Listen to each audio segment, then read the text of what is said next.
여러분, 혹시 헤어진 그 사람과의 카톡 프로필이나 SNS가 업데이트되지 않았는지 온종일 새로 고침하고 계시나요?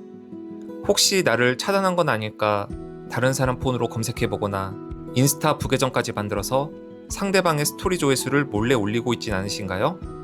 뭐해라는 두 글자를 썼다 지웠다 하다가 밤새 침대에서 이불을 뒤척이며 우리가 조금만 더 노력했더라면 달랐을 텐데 하고 끝없는 후회 소설을 쓰고 있지 않으신가요?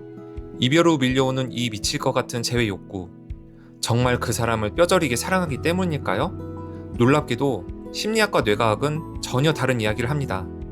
지금 전 연인에게 집착하고 재회를 갈망하는 건 순수한 사랑이라기보다 우리 뇌와 심리가 만드는 심리적 방어 기제일 확률이 높습니다. 오늘 영상에서는 내 이성을 마비시키고 나를 찌질하게 만들고 있는 그 본능적인 메커니즘을 하나씩 파헤쳐 보겠습니다. 우리가 재회를 갈망하는 심리학적 이유 5가지. 왜곡된 기억과 긍정 편향 기억. 첫 번째 이유는 이별 후 찾아오는 왜곡된 기억 때문입니다. 혹시 이런 경험 있으신가요? 헤어지고 나서 시간이 조금 지났는데 그 사람과의 기억이 어느 순간 전부 좋은 것들로만 가득 차 있는 거예요.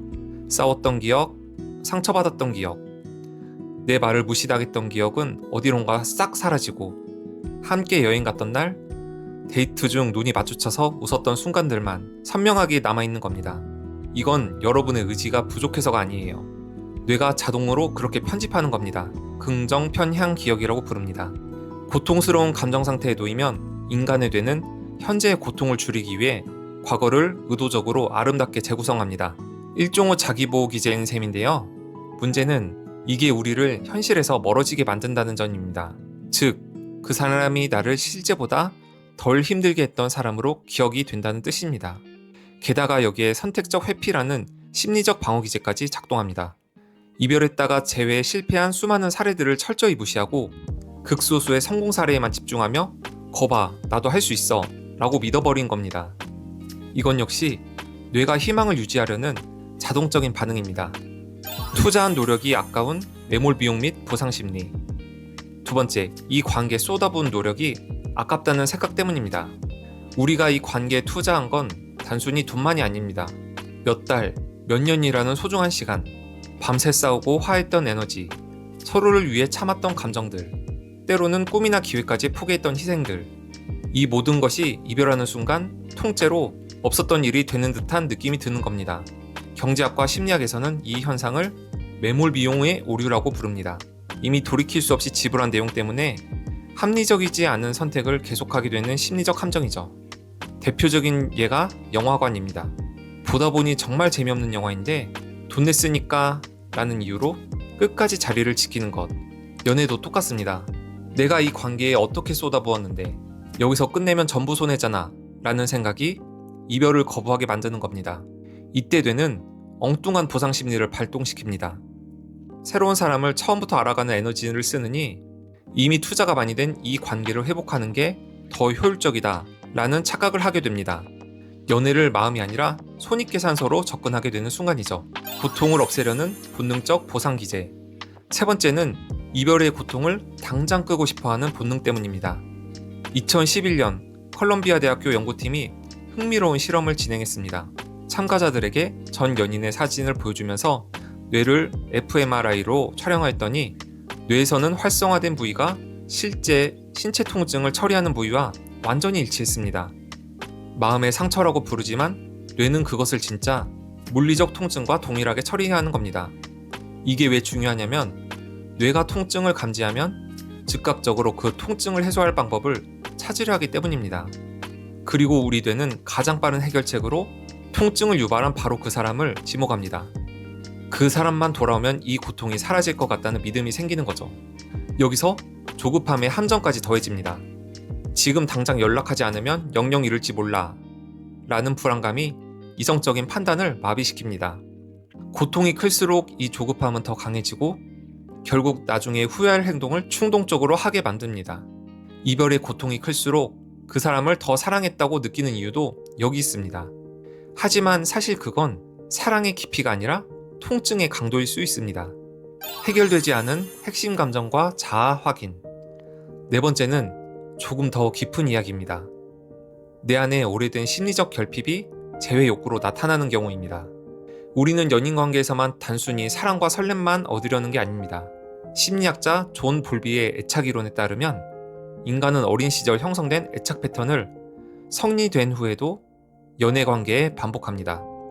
어릴 때 충분히 이해받지 못했거나 중요한 사람에게 벌어지는 경험을 했다면 그 결핍을 연인을 통해 채우려는 무의식적인 욕구가 생깁니다. 그래서 상대가 나를 이해하지 않고 떠났다는 사실이 단순한 이별 이상으로 다가오는 겁니다. 역시 나는 사랑받기 어려운 사람인가? 라는 오랜 상처가 다시 건드려지는 거죠. 이런 상태에서 재회를 갈망하는 건 사실 그 사람에 대한 사랑이라기보다 내 안에 오랜 결핍을 해결하는 시도일 수 있습니다. 상대방에게 인정받음으로써 스스로의 가치를 확인하려는 것입니다. 또 하나는 부정당한 자아를 회복하려는 심리입니다. 특히 상대가 먼저 이별을 통보했을 때 자존감은 바닥을 칩니다. 내가 충분히 매력적이지 않았나? 내가 부족했나? 라는 생각이 꼬리를 뭅니다. 이때 재회는 그 사람에 대한 그리움이 아니라 자기 증명의 수단으로 작동하는 경우가 많습니다. 일반화의 오류와 손실 회피 심리. 마지막 5번째는 상황을 내 마음대로 해석하려는 일반화의 오류와 인간의 본능적인 손실 회피 심리 때문입니다. 이별 후에는 혼자 소설을 쓰기 시작합니다. 그 사람은 원래 외로움을 많이 타는 성격이니까 이 시기에 이렇게 접근하면 분명히 마음이 흔들릴 거야. 생일에 연락하면 자연스럽게 만날 수 있을 거야. 상대의 성향 하나를 근거로 삼아 내가 원하는 결론을 향해 상황을 끼워 맞추는 거죠. 이걸 심리학에서는 확증 편향이라고 부릅니다. 내가 믿고 싶어하는 것들로 뒷받침하는 정보만 눈에 들어오고 그렇지 않은 정보는 자연스럽게 걸러지는 현상입니다. 상대가 한번 웃으며 답장했다면 아직 나한테 마음이 있구나 로 해석하고 무뚝뚝하게 답했다면 바쁜가 보다 로 해석하는 식이죠. 여기에 노벨 경제상을 받은 행동경제학자 데니얼 카너맨이 밝혀낸 손실회피 심리가 쐐기를 박습니다. 인간은 무언가를 얻을 때 기쁨보다 잃었을 때의 고통을 평균 2배 더 강하게 느낍니다. 내 곁에 있던 사람이 사라졌다는 그 순수한 상실감을 자체를 뇌가 극도로 크게 받아들이고 어떻게든 과거 상태로 되돌리려 하는 겁니다. 결국 이 5가지 이유는 모두 하나의 공통점을 가지고 있습니다. 내 뇌가 나를 보호하려다가 오히려 나를 더 깊은 곳으로 끌어들이고 있다는 겁니다. 결국 우리가 제외하고 싶은 이유는 상대에 대한 순수한 사랑 이외에도 손실을 보기 싫어하는 본능, 왜곡된 기억, 그리고 내면에 해결되지 않은 상처들이 복합적으로 작용하고 있기 때문입니다. 그런데 진짜 문제는 지금부터입니다. 그래서 다음 영상에서는 우리가 이 재회를 기다리면 기다릴수록 내 삶과 정신이 구체적으로 어떻게 망가지고 처참해지는지를 그 무서운 심리학적 악순환에 대해서 이야기해 보려고 합니다.